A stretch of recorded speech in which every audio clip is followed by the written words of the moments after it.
Hello বন্ধুরা, গল্পের পাহাড় চ্যানেল থেকে আমি তোমাদের প্রিয় নয়নিকা বলছি। শোনো, আমাদের গল্পের পাহাড় চ্যানেলটিকে সাবস্ক্রাইব করে পাশে থাকা বেল আইকনটি বাজিয়ে দিও প্লিজ। ধন্যবাদ। এভাবে ছাদের দরজা বন্ধ করে কাঁদতে কাঁদতে কে ঘুমিয়ে পড়ে? ষোড়শী ছটফট করে হাত ছাড়ানোর চেষ্টা করল, কিন্তু লাভ হলো না। আয়াত শক্ত করে ধরে রেখেছে। ছাড়ুন, আমি রুমে ফিরে যাব। রুম? আগে তোর ঘুম ছুটাবো আমি। বলে ষোড়শীকে শক্ত করে ধরে টেনে নামিয়ে আনলো সিঁড়ি দিয়ে। মেয়েটা বাধা দিতে লাগলো, কিন্তু আয়াত একটুও পাত্তা দিল না।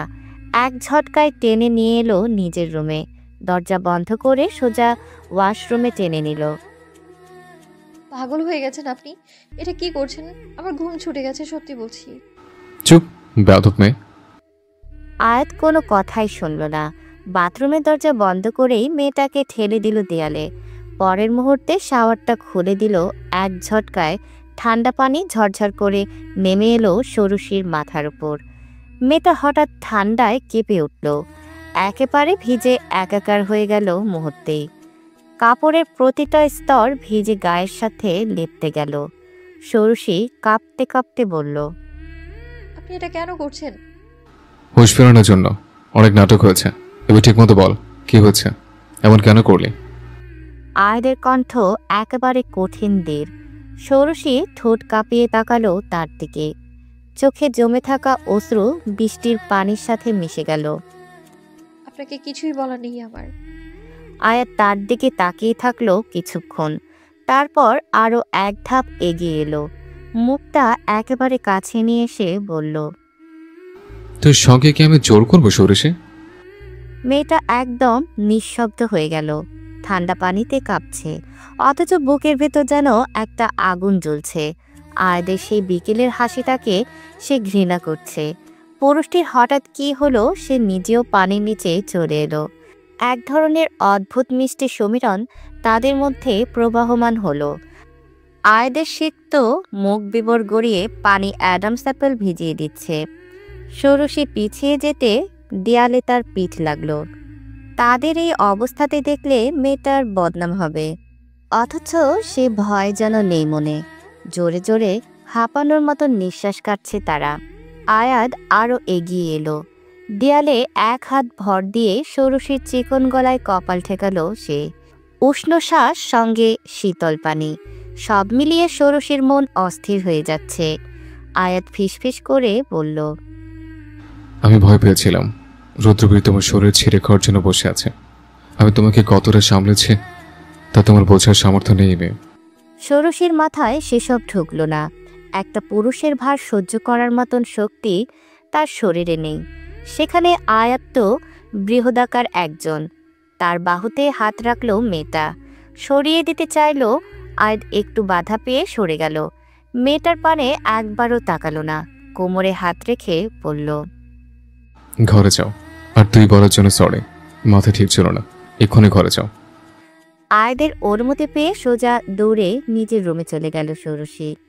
তাকে এভাবে বিধ্বস্ত অবস্থাতে দেখে তীরার চোখ কপালে উঠল। সে এতক্ষণ ওর অপেক্ষাতে ছিল। ষোড়শী, তুই কোথায় ছিলি আর এই অবস্থা কেন? মেয়েটা জবাব দিল না, কাঁপতে কাঁপতে নিচে বসে পড়ল। তার চুল গড়িয়ে পানি সব ভিজিয়ে দিচ্ছে, চোখ দিয়ে অনবরত অশ্রু ঝরছে। কাঁপতে কাঁপতে বলল, আমার সব শেষ, সব শেষ তীরা। আয়াত ভাই আমাকে না ছুঁয়ে সব কেড়ে নিল আজ। সৌরভীর ভীষণ জ্বর এসেছে, বমি করছে। একবার হামিদকে কল দে, মেয়েকে দেখে যাক, পরে কিছু হলে দোষ আমাদের দিবে। জোহরা উপর থেকে চিল্লিয়ে কথাগুলো বলল। আয়াদের কর্ণকুহর হতে সে থমকে গেল। তৃপ্তি নিয়ে পান করতে থাকা চা গলা দিয়ে নামল না, কিন্তু নিজের স্বভাবসুলভ শান্তভাব বজায় রাখল অবশ্য। সালে বিচলিত হলো। সে দ্রুত সোফা থেকে উঠে উপরে যেতে লাগল। আয়াত শুনতে পেল হামিদকে কল দিয়ে সে আসতে বলেছে। দীর্ঘশ্বাস ফেলল। আজকের সকালের খাবার তার গলা দিয়ে নামবে না। সে সত্যি মেয়েটার সঙ্গে খারাপ করেছে। ভাইয়ের মনের অবস্থা তীরা বুঝতে পেরে আস্তে করে বলল, কাল কি করেছিলে ভাইয়া? ষোড়শী সারা রাত কান্না করেছে, শেষে জ্বরে অজ্ঞান হলো। আমি কিন্তু কাউকে এটা বলিনি এখনো। ভয় পেও না। ভয় কি পাচ্ছে? উল্টো যে এমন করেছে তার ষোড়শী ভয় পাওয়া উচিত। সে যা করেছে তা কিন্তু খারাপ। আমার ষোড়শী হবে কেন? সে তোমারও তো বোন। বোন শব্দটা শুনতে আয়াত রাগে চোখে তীরার পানে তাকালো, যেন এখনই বোনকে শেষ করে ফেলবে সে। রেগে বলল, তুই ছাড়া আমার আর কোনো বোন নেই, ঠাঠিয়ে চড় দেব। এরপর যদি আবার শুনি যে ষোড়শী আমার বোন। বারে, নিজের চাচাতো বোনকে অস্বীকার করছো? ও এমন কি করেছে তোমার? চুপ। আয়াত খাওয়া ছেড়ে উঠে গেল। চেয়ারে রাখা ব্লেজারটি নিয়ে দ্রুত বাহিরে যেতে লাগলো। তীরা হেসে বলল, কি হলো ভাইয়া, খাবে না? তুই খাবো বসে, আমার কাছে এরপর আসিস একবার। আয়াতকে রাগিয়ে দেওয়ার মাধ্যমে তীরা কিছু একটা বিষয়ে একদম নিশ্চিত হতে পারল। ষোড়শীকে তার ভাই পছন্দ করে। বিষয়টা নিশ্চিত হওয়া অন্তত দরকার ছিল। অথচ উর্মির সাথে বিয়ে ঠিক হচ্ছে তার। কি এক গোলমাল পরিস্থিতি। তীরা দীর্ঘশ্বাস ফেলে নিজের মেজ ভাইয়ের পানে তাকালো, যে গভীর মনোযোগ দিয়ে ফোন দেখছে। অথচ আয়াদের সাথে এখন কত সিরিয়াস কথা বলল সে। একটু তো সঙ্গ দিতে পারত। আকাশ ফোন থেকে চোখ না সরিয়েই বলল, আমার দিকে তাকিয়ে কোনো লাভ নেই, যা বোঝার আমি বুঝেছি। আগে সরিষাকে সুস্থ হতে দে, এরপর কথা বলবো। সাবধান, মা যেন না জানে। ঠিক আছে ভাইয়া, তুমি কত বুদ্ধিমান। বাটার ব্রেডে মাখা, আমারে না। তাড়াতাড়ি খেয়ে সরিষার কাছে যা। জ্বরের মাত্রা যত বাড়ছে তত ষোড়শীর মনে হচ্ছে সে শূন্যে ভাসছে। তার আশেপাশের সমস্ত কিছু যেন শেষ হয়ে যাচ্ছে। সে একা, ভীষণ একা, একটা মরুভূমির নির্জন গাছের মতো একা। তবে সামনে থাকা মানুষদের সে চিনতে পারছে। এই যে তাকে সবসময় বকা দেওয়া দাদি জহুরার চোখে মুখে কত ভয়, গম্ভীর মুখে কপাল কাপড় দিয়ে ভিজিয়ে দিচ্ছে। আবার ওই তো চাচি দাঁড়িয়ে আছে, সে কলে কথা বলছে, হয়তো তার ফুপুর সাথে। জ্বর যে কিছুতেই কমছে না। ষোড়শী আধো জাগরণে দেখল তারাও আছে এদের সাথে। দরজার ওপাশে দাঁড়িয়ে আছে। তাকে কতদিন পর দেখল ষোড়শী, তার তারা আম্মা। আহারে, অনেক শুকিয়ে গেছে। মেয়েটা ফিস ফিস করে বলল, আম্মা। কিন্তু তারা একবারও কাছে এলো না। দূরে দাঁড়িয়ে তাকে দেখছে। ধীরে ধীরে ষোড়শীর চোখ বন্ধ হয়ে এলো। তারপর যখন খুলল তখন সন্ধ্যা। পুরো ঘর জুড়ে মানুষ। সে দেখল পাশে হামিদও আছে, যে কান্না করছে। আচ্ছা, ষোড়শীর কি হলো হঠাৎ? সাধারণ জ্বরেই সবাই এমন করছে কেন? সে কি তাহলে মারা যাচ্ছে? অনেক ভয় হলো তার। উঠে বসতে চাইলো, কিন্তু শক্তি তো হলো না। একটা জিনিস ভালো লাগলো যে সবাই তাকে অনেক ভালোবাসে, অনেক। তৎক্ষণাৎ থমকালো সে। আয়াত ঘরের কোথাও নেই, এমনকি একবারও তার সঙ্গে দেখা করতে আসেনি। তাহলে সবাই তাকে ভালোবাসে? আয়াত তাকে মোটেও ভালোবাসে না। কি যন্ত্রণা বুকের ভিতর হচ্ছে। ষোড়শী হাঁসফাঁস করতে লাগলো। তীরা পাশেই ছিল। দ্রুত তাকে সামলাতে লাগলো, প্রায় কান্না করে বলল, আব্বু চলো হাসপাতালে নিয়ে যাই। ওর যদি কিছু হয় ফুর কথা তুমি শুনিও না। চাচা চলেন, নিয়ে যাই। হামিদ মাথা নাড়ালো। সালে দ্রুত ড্রাইভারকে ডাকতে গেল গাড়ি বের করার জন্য। হামিদ সযত্নে মেয়েকে কোলে তুলে নিল। গতকালও বলল তাকে আসতে। সে যদি শুনতো। এখন শুধু সৃষ্টিকর্তার কাছে দোয়া যে তার মেয়েকে সুস্থ করে দেয়। ভীষণ ক্লান্ত অবস্থাতে বাড়ি ফিরল আয়াত। আজকে বাবা তাকে গুলশানে একটা মিটিংয়ের জন্য পাঠিয়েছিল।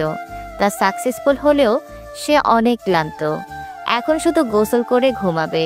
তবে বাড়িতে পা রাখতে রোজকার দিনের মতন মনে হলো না। ভুরু কুচকালো সে। সকলে কোথায় গেল? তবে বিষয়টা তত আমলে না নিয়ে রুমে এসে দ্রুত গোসলে ঢুকলো। বের হতে বুঝতে পারল বাহিরে হট্টগোল হচ্ছে। হাতে থাকা টাওয়াল ডিভানে রেখে জানালার সামনে দাঁড়ালো।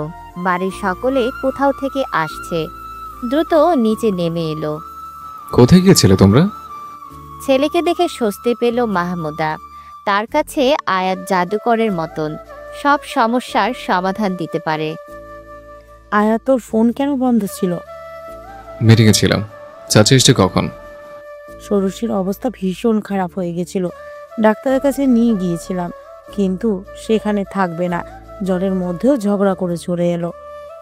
আয়াত অবাক হয়ে বলল, তোমরা সবাই গিয়েছিলে? একটা হসপিটাল নাকি বিয়ে বাড়ি ছিল দেখি। আয়াত এগিয়ে গাড়ির ভেতর তাকালো। ষোড়শী বাবার কাঁধে মাথা রেখে আছে। অচেতন অবস্থা যে তার, তা এরকম এলোমেলো অবস্থা দেখে বোঝা যাচ্ছে। আয়াত হামিদকে বলল, চাচা, ওকে আমি নিয়ে যাচ্ছি। তখন যাওয়ার সময় কি আপনি নামিয়েছেন? হ্যাঁ বাবা। এখন আমি নিয়ে যাচ্ছি। আপনি নিজে অসুস্থ। হামিদকে ক্লান্ত দেখাচ্ছে, গলাটাও ভেঙে গেছে। সে আস্তে করে ষোড়শীকে ছেড়ে দিল। আয়াত মুহূর্তে তাকে কোলে তুলে নিল। তীরার এই প্রথম নিজেকে ভাইকে পচা কথা বলে বকতে মন চাইল। এটা কি ঢং নয়? সারাদিন একটাবারও খোঁজ নেয়নি, আর এখন রুমে এনে ষোড়শীকে শুয়ে দিল বিছানাতে। এখন ঘুমাচ্ছে। হসপিটালে কেবল স্যালাইন দিয়ে এনেছে। ঘড়িতে দেখাচ্ছে রাত 12:30 বাজে। আপনারা সকলে খেয়েছেন? আমি যদি জানতাম এই পরিস্থিতি হবে তাহলে ফোন বন্ধ করতাম না। হবে, জলপট্টি দে। না, কারো খাওয়া হয়নি। মাহমুদা, যাও রান্না করো। জোহরা কথাটা বলে বের হয়ে গেল। আয়াত সকলকে শান্ত হয়ে গোসল ও খাওয়া দাওয়া করে আসতে বলল। যদিও হামিদ যাবে না বলছিল, কিন্তু সালেহ তাকে ইশারাতে কিছু বোঝালো। অবশেষে রাজি হলো সে। যদিও মাহমুদা এই বিষয়টা মোটেও পছন্দ করলো না। হাজার হোক তার ছেলে যুবক, ভয় কাজ করলো মনে। সে দ্রুত রান্না করতে চলে গেল। অন্তত যেন খুব বেশি সময় আয়াতকে এখানে একা থাকতে না হয়। সকলে চলে গেল। মেয়েটার পানে তাকালো আয়াত। গালে ছোট করে হাত ঠেকালো। পুড়ে যাচ্ছে শরীর। আয়াতের স্পর্শ পেতে ধীরে ধীরে নড়ে উঠল মেয়েটা। পুরুষটি দরজার পানে তাকালো পুনরায়। কাউকে দেখতে না পেয়ে ধীরভাবে ডাকলো, ষোড়শী, ষোড়শী, চোখ খোলো। মেয়েটা চোখ খুলতে চায় না, অস্পষ্ট গুঙিয়ে উঠল। আয়াত মায়া সহকারে কপালে হাত বুলিয়ে দিচ্ছে। অবশেষে চোখ খুলল ষোড়শী। ভীষণ লাল, এমনকি মেয়েটার শ্বাসও উষ্ণ। ষোড়শী, ষোড়শী, রিয়েলি সরি, সুস্থ হও প্লিজ। আয়াদের নরম কথায় মুহূর্তে কান্নাতে ভেঙে পড়ল ষোড়শী। কি হলো তার? এগিয়ে এসে শক্ত করে আয়াতকে জড়িয়ে ধরল। এভাবে ধরায় আয়াত পড়ে যাবে বিধায় এগিয়ে এসে বিছানাতে ষোড়শীর উপর আধা শোয়া হলো। এভাবে যদি কেউ তাদের দেখে, সে কি জবাব দিবে জানে না। তাছাড়া ষোড়শী তো তার কেউ হয় না। সদ্য গোসল করায় পুরুষটির গা থেকে অন্তত সুন্দর সুগন্ধ আসছে। বিড়াল ছানার মতন তার বুকে মুখ লুকালো ষোড়শী। বুকের দিকটায় নাক ঘুষতে আয়াত ঘাবড়ালো। তার ভেতরকার পুরুষ অবাধ্য হয়ে পড়বে। দ্রুত মেয়েটাকে থামিয়ে বলল, প্লিজ ষোড়শী, থামো আর হুঁশে ফিরো। I hate you. I know girl, তবে এখন আমার থামতে হবে। I hate you, hate you. জানি তো। ষোড়শী আরো কিছু বলতে বলতে ঘুমিয়ে পড়ল। আয়াত মুহূর্তে তার থেকে নিজেকে ছাড়িয়ে উঠে দাঁড়ালো। তাদের মধ্যে এই ধরনের ঘটনা হচ্ছে বা কেন? ষোড়শীর আজকের পাগলামি মারাত্মক। আয়াত চিন্তায় অস্থির হয়ে গেল। তবে ভাবার বিষয়, এসব মেয়েটার মনে থাকবে কিনা।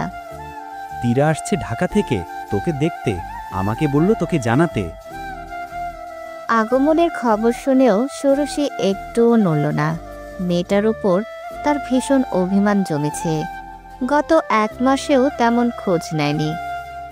মানছে সে অসুস্থ অবস্থাতে ঝগড়া করে বাড়ি থেকে চলে এসেছিল, তাই বলে একটিবারও খোঁজ নেবে না তার? সে না তীরার রুমমেট, ওহো আত্মামেট। আহা, পৃথিবীর সকলে নিজের প্রতিশ্রুতি ভুলে যায়। হামিদ দীর্ঘশ্বাস ফেলল। অসুস্থ মেয়েটাকে ঢাকা থেকে এনে আরও বিপদ হয়েছে, জোর করলেও যায় না। এদিক কেসের ব্যাপারটা লুকাতে বেগও পেতে হচ্ছে।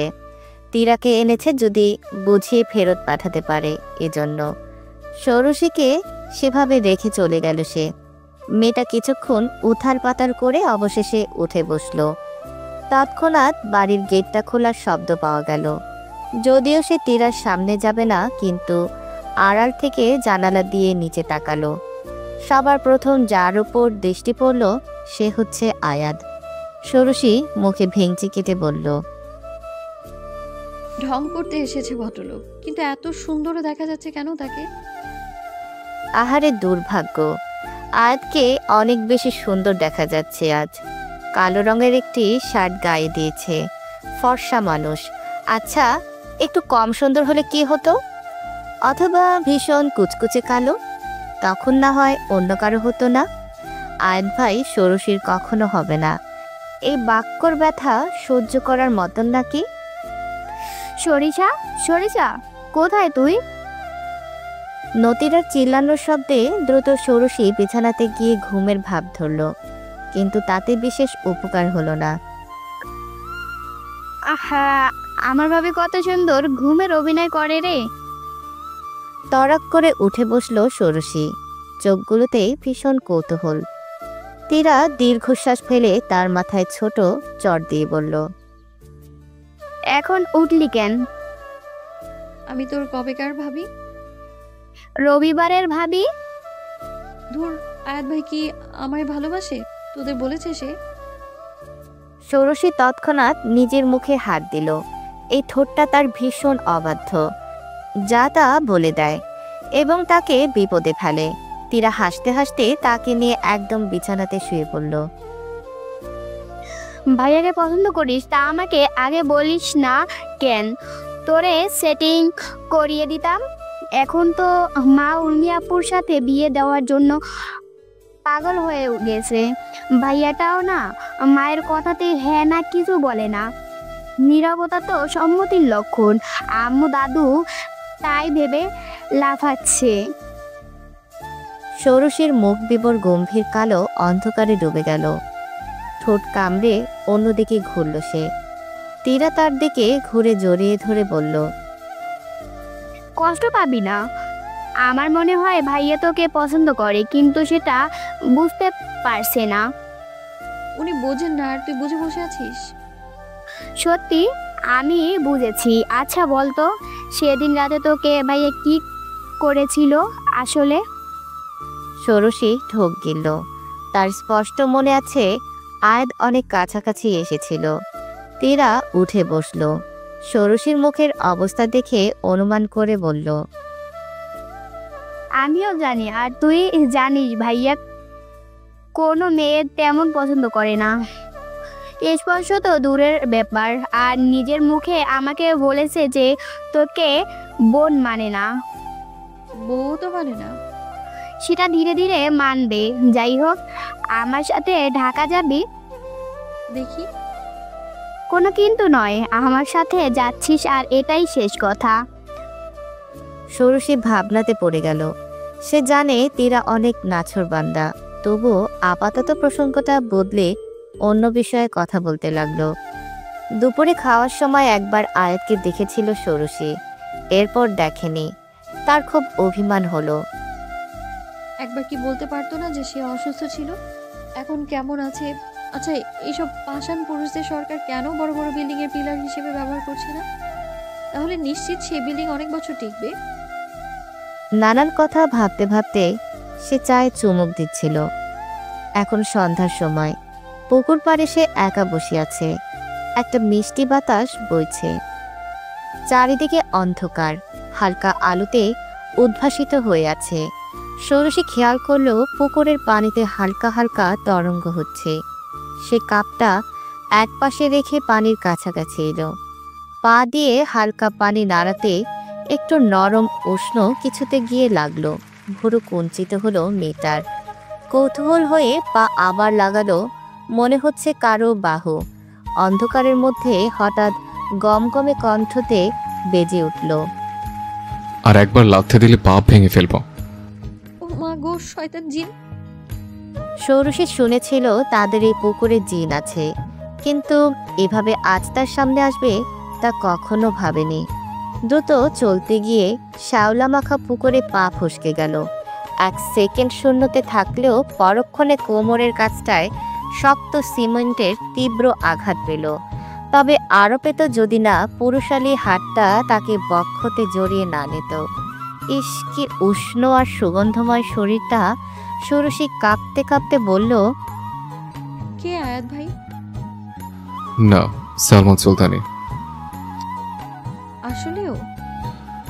আহা, পৃথিবীর সব থেকে ডাম মেয়েটাকে কি সুলতানের বংশতে জন্মগ্রহণ করতে হলো? সালমান সুলতানি মারা গেছে পুকুরে ডুবে 400 বছর আগে, অথচ সে আসবে কিভাবে? আপনি বললেন, আমি ভাবলাম ভূত। এখন কি কোলেই থাকবে নাকি নামবে? ব্যথা পেয়েছ? ষোড়শী লজ্জা পেয়ে নামতে লাগলো। এহেন সময় আয়াতের পিঠের কাছটায় তার হাতের স্পর্শ লাগলো। আয়াত গম্ভীর সুরে বলল, সরিষে, আজে বাজে জায়গায় টাচ করো না। আমি ছেলে হলে আমার সম্মান আছে। আরে নামতে তো দিবেন। ব্যথা লেগেছে কিনা তা বলো। লাগেনি। যে জায়গায় ব্যথা লেগেছে তা ষোড়শী জানাতে পারবে না আয়াতকে, তাই চুপচাপ সইতে লাগলো। অন্ধকার না হলে পুরুষটা নিশ্চিত বুঝত। আপনি এখানে কেন, আর কখন থেকে? বিকেল থেকে সাঁতার কাটছিলাম, আর এখন একটু পানিতে বসে আছে। কেন? এতে কি মজা? ভালো লাগে, বসে দেখো একটু। আয়াদের কথায় ষোড়শী চুপচাপ বসে রইল। আসলে পানিতে বসে থাকতে মন্দ লাগছে না। চারিদিকে নিস্তব্ধতা, শুধু মাঝে মাঝে ঝিঝি পোকার ক্ষীণ ডাক শোনা যাচ্ছে। জলরাশির উপর চাঁদের আলো ছিটকে পড়ে ঝিকিমিকি করছে, যেন রূপালী পরীদের নৃত্য। হালকা বাতাসে পুকুর পাড়ের কচুরিপানার পাতা দুলে উঠছে, তার ফাঁক দিয়ে মাঝে মাঝে মাছের ছুটে ওঠার শব্দ। ষোড়শী আর আয়াত পাশাপাশি বসে থাকলেও কেউ কথা বলছে না। দুজনেই যেন কিছু বলতে চায়, আবার থেমে যায়। জলের স্পর্শ, হাওয়ার ছোঁয়া আর অপরিচিত এক নীরবতা তাদের ঘিরে ফেলেছে এক মোহময় চাদরে। দূরের কোনো গাছে পাখিরা ঘরে ফেরার শেষ সুর তুলছে। আয়াদের গা থেকে আসা এক অদ্ভুত উষ্ণতা, ভিজে শরীরের গন্ধ আর সেই প্রশান্ত কণ্ঠস্বরে উচ্চারিত প্রতিটি শব্দ যেন ধীরে ধীরে গলে পড়ছে ষোড়শীর অভিমানের দেয়ালে। হঠাৎ ষোড়শী পায়ের মধ্যে পিচ্ছিল কিছুর আভাস পেল।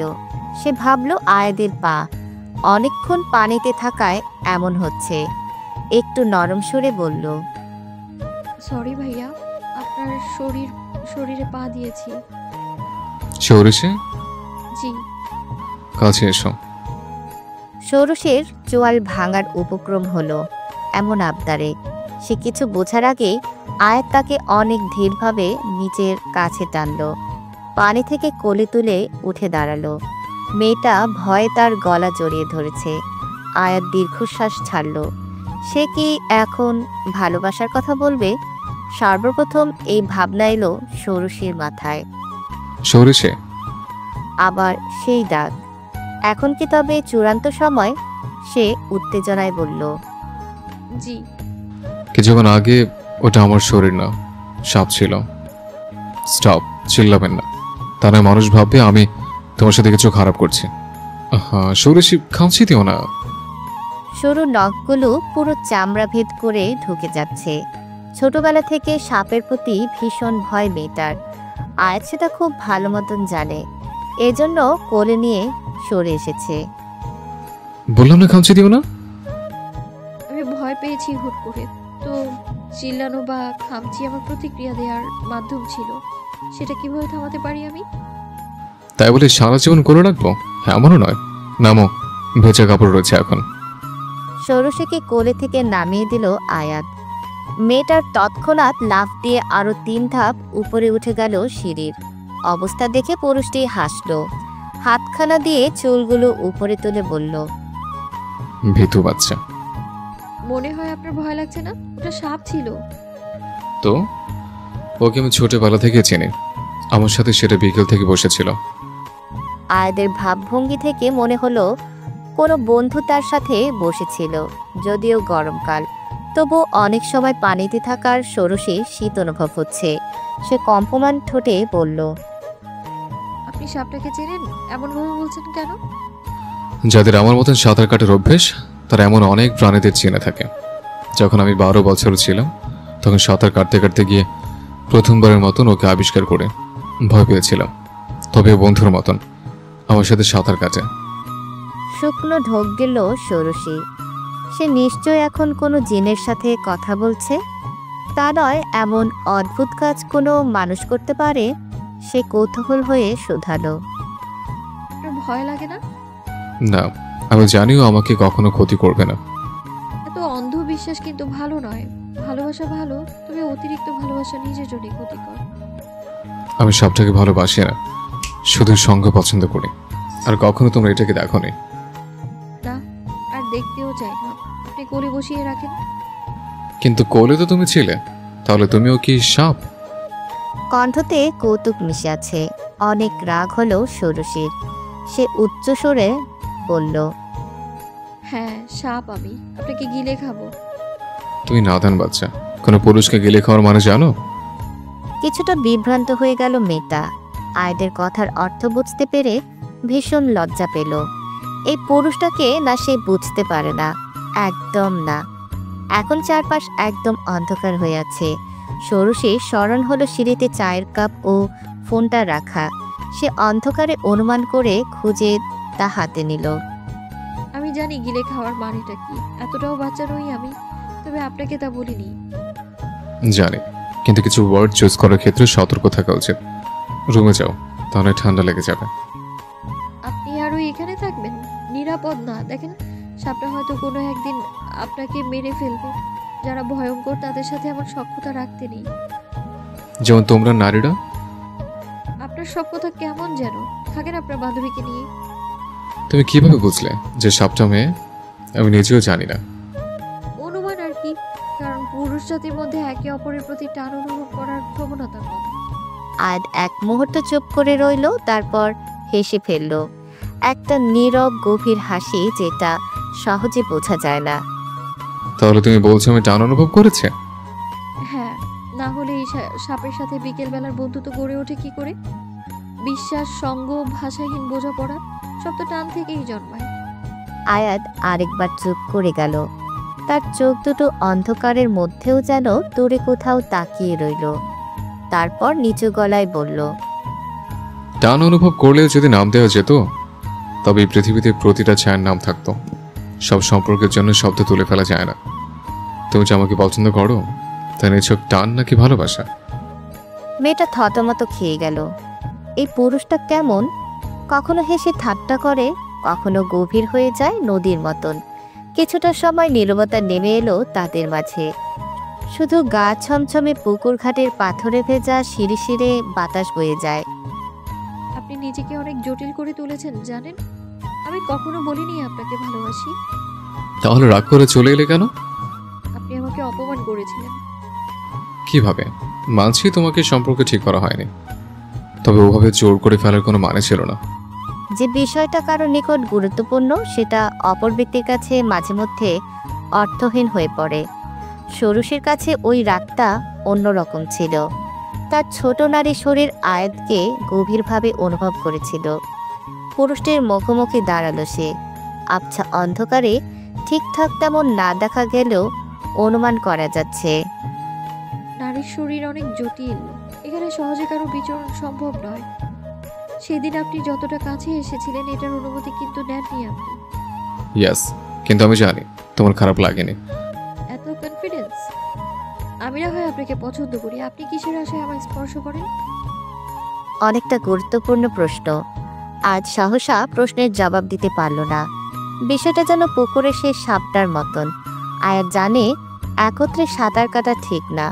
সে সেরকম পানির নিচে অবাক হয়ে আলো দেখে প্রাণীটা তা দেখে না। একদিন স্বার্থে আঘাত লাগলে তার উপর দ্বিতীয়বার আঘাত করার ক্ষেত্রে ভাববে না। ঠিক তেমন ষোড়শীর সঙ্গে তার সম্পর্ক হয়ে উঠেছে। সে মেয়েটাকে অপছন্দ করে, অথচ কথা না বলে অহেতুক কর্মকাণ্ড করা থেকে নিজেকে বিরত রাখতে পারে না। এরকম তো সে নয়। যে কোনো দিন নিজের ধৈর্য ভেঙে একটা অঘটন ঘটিয়ে ফেলতে পারে সে। তা কি ষোড়শীকে শক্ত করে জড়িয়ে ধরা, নাকি ঠোঁটের মধ্যে ভেজা উষ্ণ চুমো খাওয়া? নিজেকে গালি দিল সে মনে মনে। এসব কি ভাবছে? এটা পরিবেশের প্রভাব নাকি তার মনটা জঘন্য হয়ে গেছে? তবে যাই হোক, অন্যরকম একটা তরঙ্গ সে নিজের মধ্যে অনুভব করতে পারছে। দুঃখিত, আমি নিজেকে সংযত করব এখন থেকে। যাও, ভেতরে যাও, আর সন্ধ্যা করে বের হবে না। আপনার বলতে হবে না। ভীষণ রাগ হলো ষোড়শীর। সে তো খেলনা নয়, তবে আয়াত তাকে নিয়ে খেলছেও না। কিন্তু তাদের মধ্যে এক ধরনের দ্বন্দ্ব চলছে, যা হওয়া উচিত না। খুব ভোরবেলা উঠেছে ষোড়শী। আজকে রাতে একটু ঘুমাতে পারেনি সে। গতকাল সন্ধ্যায় সিঁড়িতে মারাত্মক লেগেছিল কোমরে, তাতে সন্দেহ নেই, কিন্তু কাউকে এই ব্যাপারে বলেও নি। ওয়াশরুমে গিয়ে পেছনের জামার কাপড় উঠাতে দেখল ফর্সা ত্বকটাতে কালছিটে পড়ে আছে। একটু ওষুধ লাগানো দরকার। রুমে এসে ড্রয়ারগুলোতে ওষুধ খুঁজতে লাগলো। তৎক্ষণাৎ জানালা দিয়ে চোখ গেলে গেটের বাহিরে মল্লিকা দাঁড়িয়ে আছে, উকি দিচ্ছে বাড়ির ভেতর। ষোড়শীর মনটা খারাপ হয়ে গেল। ঢাকা থেকে ফেরার পর প্রথমবারের মতন এসেছে মল্লিকা। ক্ষণবাদে কোথা থেকে তাদের বাড়িতে থাকা মতিন চাচা এলো। ধমকিয়ে মল্লিকাকে গেট থেকে সরিয়ে দিল। নিজের মায়ের এহেন দুর্দশা দেখে শারীরিক কষ্টটা ভুলে গেল। দীর্ঘশ্বাস ফেলে নিচে নেমে এলো। ডাইনিং টেবিলে আয়াত বসে আছে, নিউজ পেপার পড়ছে। চোখের অবস্থা দেখে অনুমান করা যায় সারা রাত ধরে এখানে বসে আছে। ষোড়শী তাকে উপেক্ষা করে গেল। তবে রান্নাঘর থেকে 2 কাপ চা তৈরি করে 1 কাপ আয়াতের সামনে রাখলো। আপনি সারা রাত ধরে এইখানে কেন? চায়ের কাপের দিকে একবার দৃষ্টি দিয়ে সরিয়ে নিল আয়াত। দীর্ঘশ্বাস ফেলে বলল, আমি ব্যস্ত ষোড়শী। একা একা চা খাবো, এই জন্যই দিলাম। Thank you. সবকিছু গুছিয়ে নাও, আজকে আমরা ঢাকায় ফিরবো। আমি যাব না। তুমি টিপিক্যাল বউদের মতন আচরণ করছো, যে রাগ করে বাবার বাড়ি চলে এসছে। কিন্তু বিশ্বাস করো, না গেলে বেঁধে নিতেও জানি আমরা। আপনার এত আমায় নিয়ে ভাবতে হবে না, এমনিতেও ভাবার বিষয়ে অভাব নেই। আয়াত চোখ বড় বড় করল। নিজের ঘুমটা ছাড়ানোর বৃথা চেষ্টা, অথচ পারছে না। এই ঘুমটা ইদানিং একেবারে হয় না, তবে ঘুম ছাড়ানোর অভ্যাসটাও যাচ্ছে না। ষোড়শী কিছু বলল না। আয়াত কি সব উল্টোপাল্টা কাগজ নিয়ে বসে আছে।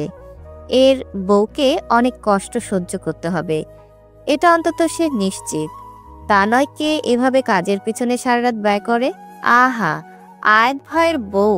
ষোড়শী নিজেকে সামলে নিল। হঠাৎ একটা কাজের মেয়ে দৌড়ে ঢুকলো বাড়িতে, অনেক বেশি হাঁপাচ্ছে। আয়াত সেদিকে তাকিয়ে শুধালো, কি হয়েছে? চাচি সিঁড়ি থেকে পড়ে গেছে, খুব রক্ত আসছে। মানে কোন চাচা? হামিদ চাচা। ষোড়শীর হাত থেকে চায়ের কাপ পড়ে গেল। সে চিল্লিয়ে ফার্মের দিকে এগিয়ে গেল। আয়াত দ্রুত ফোনটা নিয়ে নিল, অন্তত এটার দরকার হবে এখন খুব। আশেপাশে যারা কাজের লোক ছিল তারা নিজেরাও হাই হাই করে উঠল। কয় মাস আগেই তারা এভাবে পুকুর পাড়ে পড়ে শেষ হলো, আজ আবার হামিদ। ষোড়শী ফার্মের কাছটায় এসে দেখল রক্ততে ভেসে যাচ্ছে। এখানে প্রাণীগুলোকে জবাই করা হয়, তো রক্তিম ভাব অস্বাভাবিক না। কিন্তু আজ পার্থক্য হলো হামিদকে নিয়ে। এত বেশি রক্ত দেখে ষোড়শী বাকশূন্য হয়ে পড়ল। হামিদকে ঘিরে বসে আছে সকলে। আয়াত তাকে অতিক্রম করে যেতে হুঁশ ফিরল। চাচা, চাচা চোখ বন্ধ করে রাখবেন না, আমি এক্ষুনি আপনাকে হসপিটালে নিয়ে যাব। তবে এগুলো হলো কিভাবে? সকলে বলল সিঁড়ি থেকে, কিন্তু হামিদ অন্য কিছু বোঝাতে চাইল। অন্তত সেটাই মনে হলো আয়াদের। তাদের অ্যাগ্রো ফার্মের অফিসের সিঁড়িগুলো আসলে অনেক বড় বড় ছিল। আয়াদ হামিদের দৃষ্টি অনুসরণ করে সামনে তাকালো, যেখানে রৌদ্রবীর দাঁড়িয়ে আছে। অবাক হলো সে, এই লোকটা এত সকাল সকাল এখানে কেন? হামিদকে ধরে নিয়ে গাড়িতে উঠালো সকলে। আয়াত চিল্লিয়ে ডাকলো, ষোড়শী, ওখানে একা কি করছো? আমার সাথে যাবে তুমি? আব্বুর কিছু হবে না তো আয়াত ভাই? জানি না, কিন্তু আমরা আশা রাখতে পারি। আমার সাথে এখন তুমি যাবে। কেন যেন মনে হচ্ছে কিছু একটা হয়েছে, যা ইচ্ছাকৃতভাবে। এত কেঁদো না পদ্মমালা, আমি তো আছি, মিস্টার হামিদ সুস্থ হয়ে যাবে। ষোড়শী ভীষণ কাঁদছে। যদি তার বাবার কিছু হয় তবে সে এতিম হয়ে যাবে। রৌদ্রবীর ধীরভাবে তার মাথাটা নিজের বুকে রাখল। মেয়েটার যেন হুঁশ নেই, আশেপাশে কি হচ্ছে বুঝতে পারছে না। আমি আছি তো, এরকম কাঁদে না। সৌরেশে, আয়াত প্রায় ধমকে তার নাম উচ্চারণ করলো। এত সময়ে অঘটনটা টের পেল মেয়েটা। ছিটকে সরে গেল রৌদ্রবীরের থেকে। তোতলানো কণ্ঠেতে বলল, সরি আঙ্কেল। ইটস ওকে আয়াদ, তুমি থাকো, আমি আসছি। আমাকে কি হয় জানিও। রৌদ্রবীর উঠে যেতে নিলে তার হাত ধরে থামিয়ে দিল আয়াদ। পুরুষটির চোখের ভাষা বলে দিচ্ছে সে খুব রেগে আছে। আপনার সাথে কিছু কথা আছে। আমি যে অবধি না বলবো সে অবধি কোথাও যাবেন না। কি এমন কথা আয়াদ? খুব বেশি ইনোসেন্ট ভাববেন না নিজেকে। অপেক্ষা করুন, আমার পরিবারের অন্য সকলে আসুক, তখন আমরা বাইরে যাব। ওকে ওকে, রিল্যাক্স ইয়াং ম্যান। আয়াত রৌদ্রবীরকে অতিক্রম করে গিয়ে ষোড়শীর সামনে দাঁড়ালো। এতটুকুতে কান্নাকাটি করে চোখটা ফুলিয়ে দিয়েছে। আয়াত পানির বোতলটা এগিয়ে দিয়ে বলল, কান্না করার কিছু নেই, চাচা সুস্থ হবেন। ব্লাড বেশি গেছে, এই যা নাও, কিছু খেয়ে নাও। খাবো না প্লিজ। সৌরেশে, আমার জন্য খাও প্লিজ। আয়াত এক হাত দিয়ে আগলে ধরে মেয়েটাকে বসালো। বাহিরে থেকে আনা কেকটা ছোট ছোট করে ভেঙে ঠোঁটের ফাঁকে চালান করে দিল। একটু খেতে ষোড়শী বিরোধ করে বলল, আর খাবো না। একটু। ষোড়শী ভদ্রমের মতন মুখে দিল। একটু একটু করে আয়াত অনেকটা খাইয়ে দিল। এহেন সময় জুইকে আসতে দেখা গেল। ভদ্র মহিলাকে এত অগোছালো অবস্থাতে প্রথম দেখল আয়াত। ফুপি, আমরা এইখানে। জুই হন্তদন্ত হয়ে দুজনের সামনে এলো। ষোড়শীকে স্পর্শ করে বলল, ভাই কোথায়? এখন কেমন? আয়াত শুধালো, এখন আপাতত ঠিক আছে। তুমি কি সোজা ঢাকা থেকে এলে? হ্যাঁ, বাইকে এসেছি। আজকে প্রচুর জ্যাম, তোর বাবারা এখনো পৌঁছাতে পারেনি। শান্ত হও আর সৌরসের সাথে থাকো, আমি একটু আসছি। আমি ডাক্তারদের সাথে কথা বলে আসি। যাবে, আগে রেস্ট নাও, আমি তাড়াতাড়ি ফিরবো। জুই ষোড়শীর পাশে বসলো। ভাইয়ের মেয়েটার জন্য ভীষণ মায়া হলো তার। টেনে বুকের মধ্যে নিল, মাথায় হাত বুলিয়ে বলল, কাঁদে না, ভাই সুস্থ হবে। রুদ্রবীরের হাত ধরে টেনে বাহিরে আনলো আয়াত। নীরব একটা জায়গায় এনে থামলো তারা। আয়াত কোমরে হাত দিয়ে বলল, ফার্মের সিসিটিভি ফুটেজ নেই কেন? আমাকে কল করা হয়েছিল। আশ্চর্যভাবে আপনি যাওয়ার আগ অবধি সব ঠিক ছিল। আর কি দরকার ছিল এত সকাল সকাল এখানে আসা? রুদ্রবীর নিজের এলোমেলো হওয়া শার্টটা ঠিক করে নিল। কপাল চুলকে বলল, আমার সাথে এত রুড বিহেভ করো না। Shut up. তা নয় আমার থেকে খারাপ কেউ হবে না। আমার পরিবারের উপর চোখ দিয়েছেন। রুদ্রবীর বিদঘুটেভাবে হাসল। আয়াদের কাঁধে হাতখানা রেখে বলল, চলো একসাথে বসে চা খাই, তোমার রাগটাও কমে যাবে। সৌরেশের জন্য এমন করছেন তাই না? মল্লিকাও আপনার সাথে আছে, লজ্জা করে না? নিজের মেয়ের বয়সের ছোট একটা মেয়েকে নিয়ে এত বাজে খেলায় মেতেছেন। শুরুটা এত বেশি ক্ষুধা। ওয়েল, তুমি একটা জিনিস ভুল ভাবছো। আমি সৌরুষিকে অন্যভাবে দেখি। ওকে আপনি বউ হিসেবে পাবেন, তা একটু বেশি ফ্যান্টাসি হলো না? বউ? উচ্চ শব্দে হাসতে লাগলো রুদ্রবীর। হঠাৎ একটা অদ্ভুত কাজ করলো। আয়াদের গালে হাত রেখে ফিসফিস করে বলল, আমি একজন নারীকে কোনোভাবে স্যাটিসফাই করার সামর্থ্যে নেই আয়াদ। বউ রাখা সেখানে বিলাসিতা। আমি সৃষ্টিকর্তাতে বিশ্বাস করি না। সেক্ষেত্রে বলতে পারি আমার মধ্যে যান্ত্রিক ত্রুটি আছে। আমি একজন নারীকে কোনোভাবে স্যাটিসফাই করার সামর্থ্য নেই আয়াদ। বউ রাখা সেখানে বিলাসিতা। আমি সৃষ্টিকর্তাতে বিশ্বাস করি না। সেক্ষেত্রে বলতে পারি আমার মধ্যে যান্ত্রিক ত্রুটি আছে। আমি নারীও নই, পুরুষও নই। সৌরুষিকে আমি বউ হিসেবে দেখি না। আয়াত ভুরু কুচকে বলল, তবে আর আগে আমার গা থেকে হাত সরান। আমি খেলনা হিসেবে দেখি। ও কত নরম তুলতুলে, এত সফট, এরকম একটা খেলনা ঘরে থাকলে মন্দ হয় না। ঠিক ছোট কুকুর ছানার মতন, যখনই চাইব স্পর্শ করব, বসতে বললে বসবে, দাঁড়াতে বললে দাঁড়াবে। আমার এমন খেলনা হবে ও। কথা শেষ হওয়ার সঙ্গে সঙ্গে রৌদ্রবীরের মুখে খুশি দিল আয়াদ। তাল সামলাতে না পেরে নিচে পড়ে গেল। আয়াত বুকের উপর একটা লাথি দিতেই এবার প্রতিরোধ পেল। জানোয়ার, তোর সাহস কিভাবে হলে ষোড়শীকে এসব বলার? আমাকে দুর্বল ভেবো না আয়াদ, তা নয় মুহূর্তে তোমাকে শেষ করে দেব। যা কর, তুই জানিস না আমি কে এবং তোকে আমি কি করে দিতে পারি। আয়াদ, নিজেকে এত বড় ভেবো না, আমি কিন্তু তোমার থেকে অনেক উপরে আছি। চলো চ্যালেঞ্জ দেই, আমার একটা চুল বাঁকা করে দেখাও। আয়াত খেয়াল করলো রৌদ্রবীরের প্রতিরোধের জন্য তার ঠোঁট কেটে রক্ত বের হচ্ছে। সে হাতের উল্টে পিঠ দিয়ে মুছে নিল। একদলা থুতু মাটিতে ফেলে বলল, তোকে আমি মাটিতে মিশিয়ে দেবো রুদ্রবীর। আমি কে এই ধারণা যদি থাকতো তোমার পরিবারের দিকে তাকাতে পারতি না। এত বড় ক্ষমতার জোর হলে আমাকে আটকে দেখাও। আবার দেখো কখন আবার ষোড়শীকে নিয়ে উড়ে গেছি আর তুমি ধরতে পারলে না। আয়াত কিছু বলল না। কিছু সময় পর হুঙ্কার দিয়ে বলল, আসলে কি সৃষ্টিকর্তা জানতেন তুই মানুষ হিসেবে একটা জানোয়ার, এই কারণে তোকে এভাবে পৃথিবীতে পাঠিয়েছে। সময় থাকতে শুধরে যা, তা নয়তো আয়াত সুলতানি তোর নাম পৃথিবী থেকে মুছে দেবে।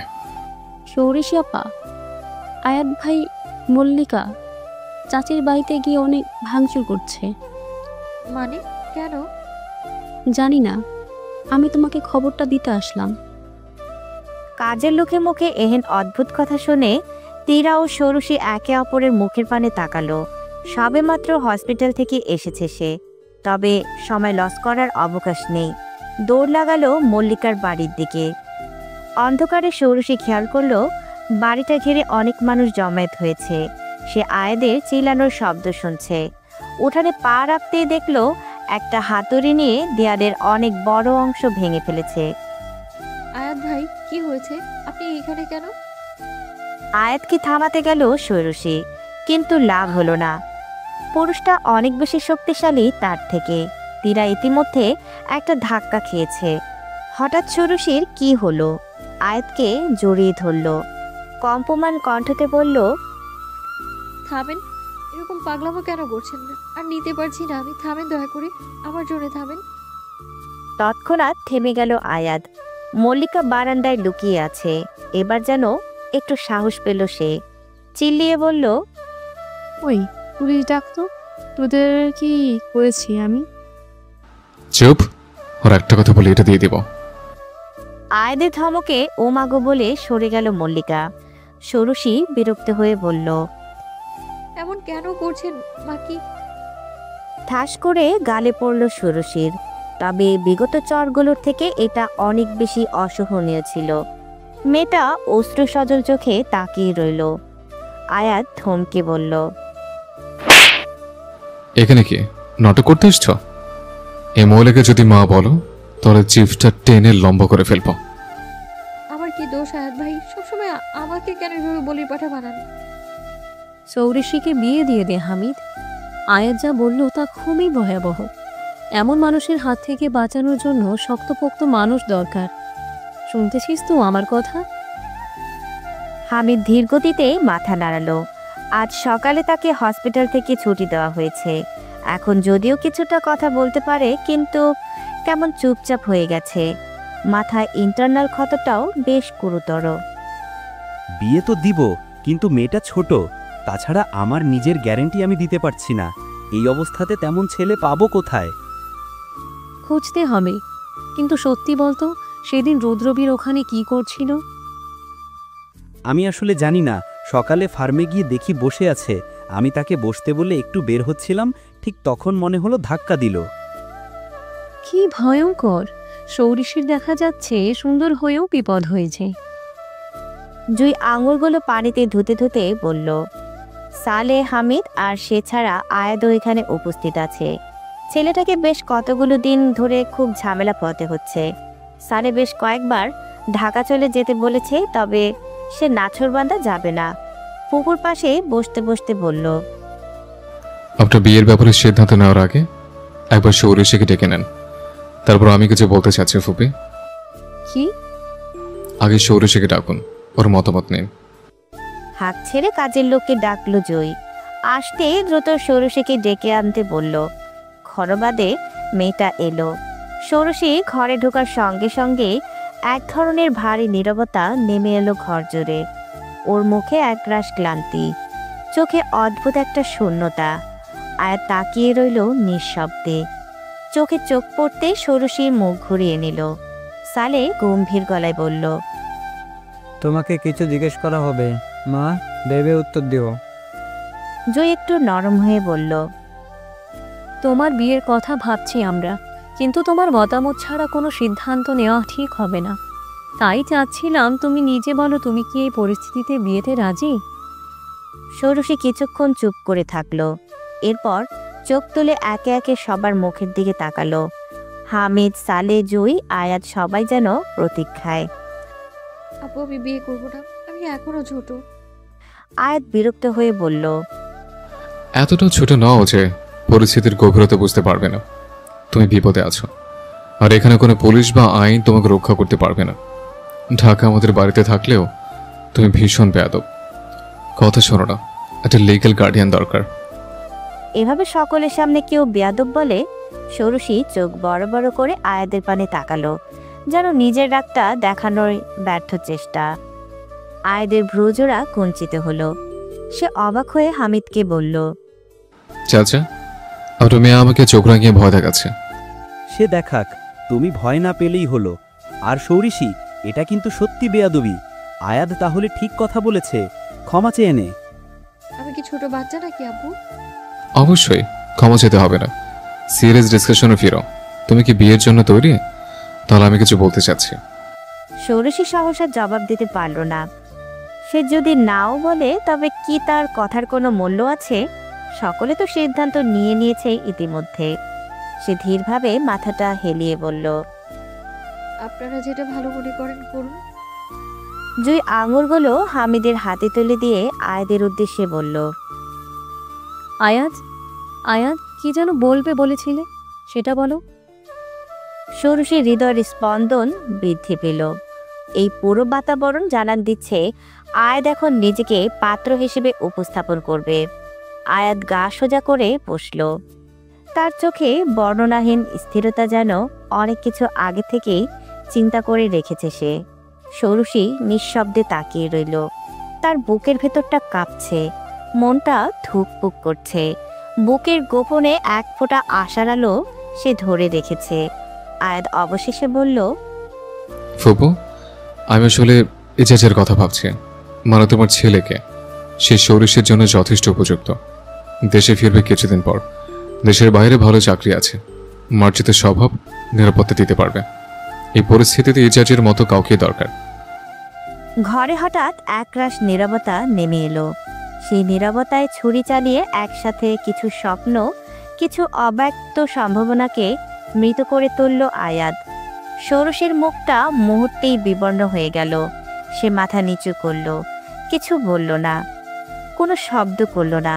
কিন্তু তার চোখে হঠাৎ জমে থাকা কুয়াশা কেউ খেয়াল করলে দেখতে পেত। জুই কিছুটা চমকে তাকালো আয়াদের দিকে। ইজাজ, তুমি ওকে জড়াতে চাইছো এই ঝড়ের মধ্যে? ফুপু, এজাজের বয়স হয়েছে, ও নিজের মতো চিন্তা করতে পারে। আমি ওর সঙ্গে কথা বলবো। সে রাজি থাকলে কথা বাড়াতে সমস্যা নেই। কি বলেন বাবা? সালে ও হামিদ একে অপরের মুখোমুখি তাকালো।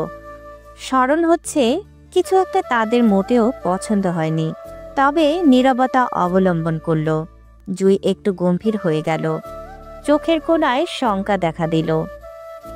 যাই হোক, আমি জানি সে সহজ নয়। ভেতরে ভেতরে কত কি ভাবে তা সব সময় বোঝা যায় না। ষোড়শীর সাথে মানাবে কিনা আমি কিছু সময় নিজে ভেবে নেই পুরো বিষয়টা। সৌরিশি, তুমি কি বলো? এজাজের সাথে তোমার বেশ সম্পর্ক ভালো। আমি কিন্তু তা বহু পূর্বে খেয়াল করেছিলাম। জানি না আমি কিছু, আপনারা যা ভালো মনে করেন আয়াত ভাই। মেয়েটার কণ্ঠে কোনো অভিমান নেই, অথচ কোথাও যেন দুঃখ জমাট বেঁধে আছে। হয়তো সে আশা করেছিল কেউ অন্তত তাকে চাইবে।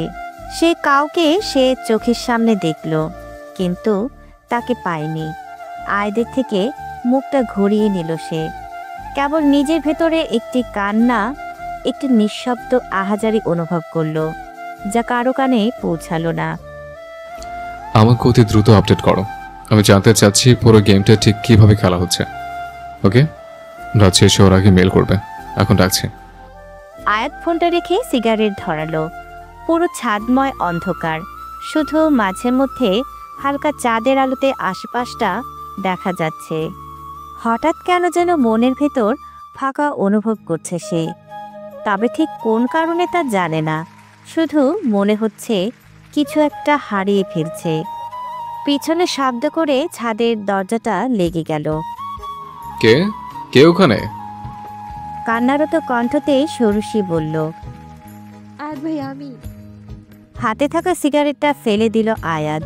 ফোনের ফ্ল্যাশ লাইট সামনে ধরতে চমকে গেল। ষোড়শীকে দেখে মনে হচ্ছে অনেক কান্না করেছে, তবে অদ্ভুত বিষয়, মেয়েটা সবে গোসল করেছে। এত রাতে এখানে কে চাই? কেন করলেন আমার সাথে এমন? কি করেছে আমি? ইজাজ ভাইয়ের সাথে বিয়ে কেন ঠিক করলেন? তুমি রাজি না? তাহলে সবার সামনে বললে না কেন? আমি কেন সবার কাছ থেকে শুনবো? আমি আপনার কাছ থেকে শুনতে চাই। ষোড়শী এগিয়ে এলো, সরাসরি আয়াদের মুখোমুখি দাঁড়িয়ে ফিসফিস করে বলল।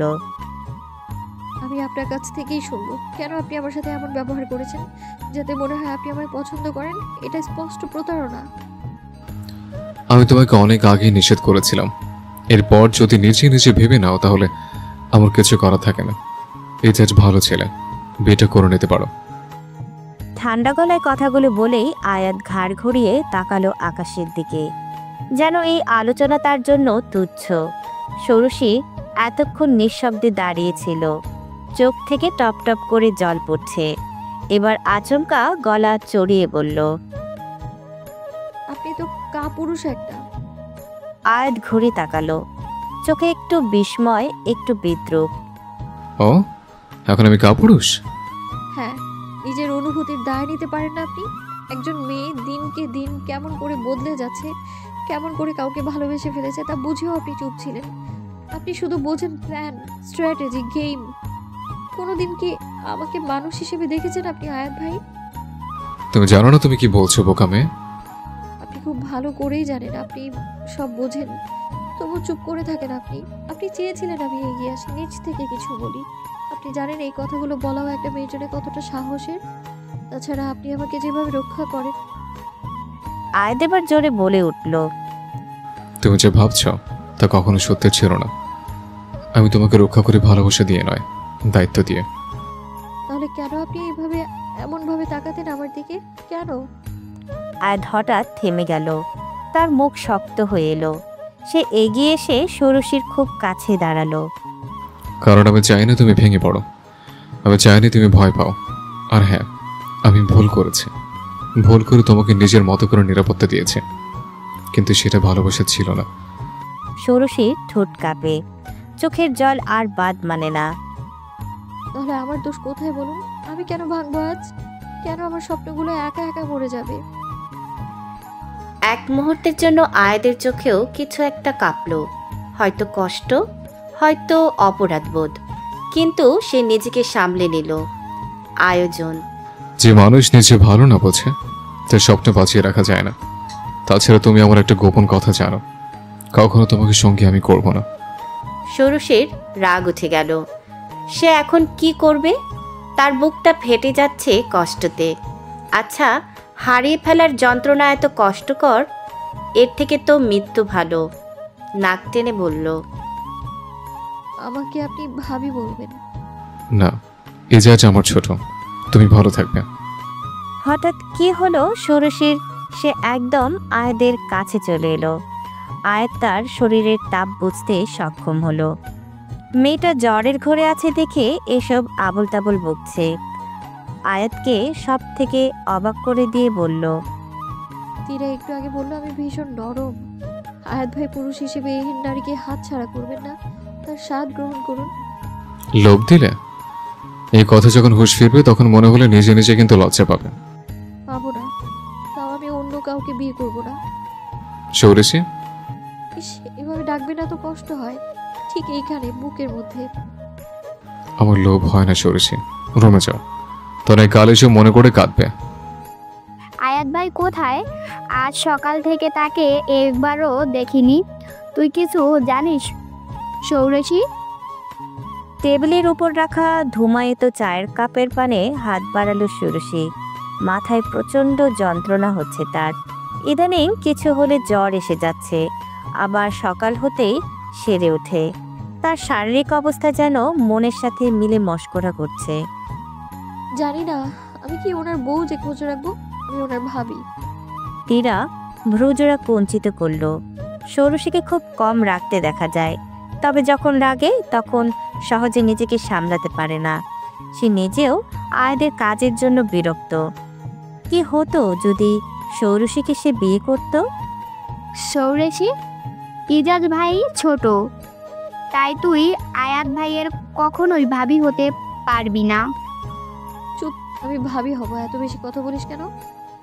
আমার কি দোষ? আমাকে বকে লাভ নেই। বিয়ে তো ছেলে খেলা নয়। এখন যে চায় না তার সাথে কেন জোর করে সম্পর্ক তৈরি করতে হবে? আমার বিশ্বাস তোর সাথে ভালো কিছু হবে। তীরার সান্ত্বনামূলক বাক্যতে কোনো ধরনের উচ্চবাচ্য করল না সৌরসী। সত্য বলতে সে নিজেও জানে যে লাভ নেই। আয়াত কখনো মিথ্যা বলে না।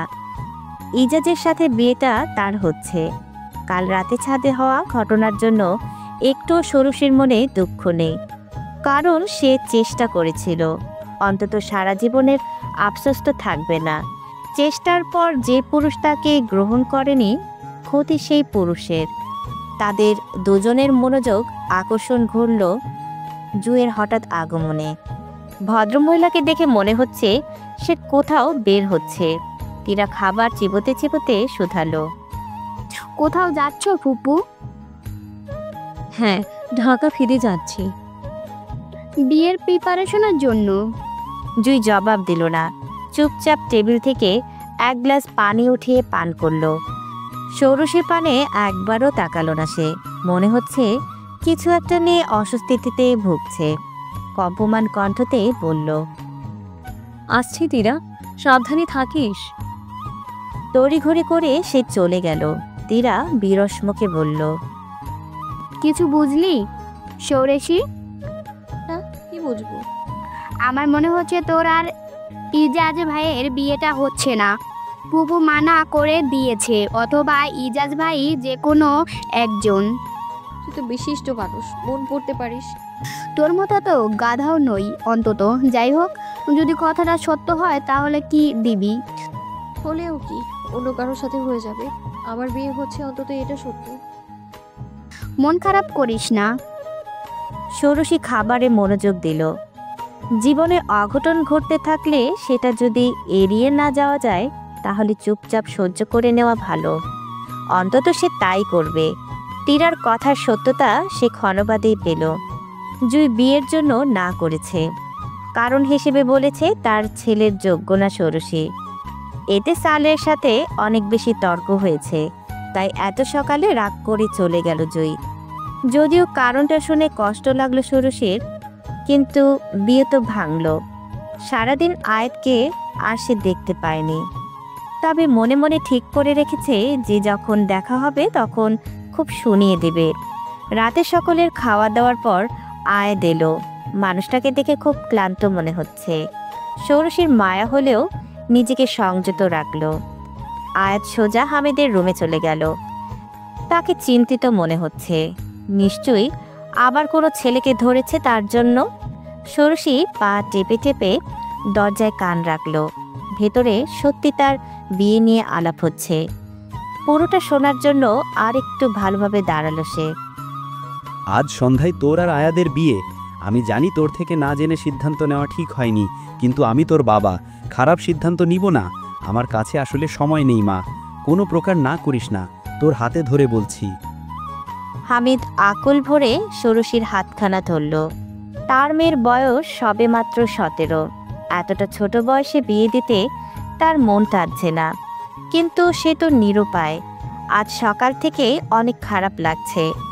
ষোড়শী বাবার নিভু নিভু দৃষ্টির পানে তাকালো। হামিদের জন্য মায়া হলো তার। সে না করতে গিয়েও থেমে গেল। কি অদ্ভুত বিষয়!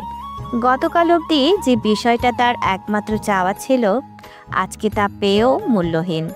গতকাল রাতে আয়াদের কথাগুলো এখনো কানে নির্জন বনে কাঁসার থালা বাজার মতন করে বেজে চলেছে। আয়াত ভাই রাজি আছে?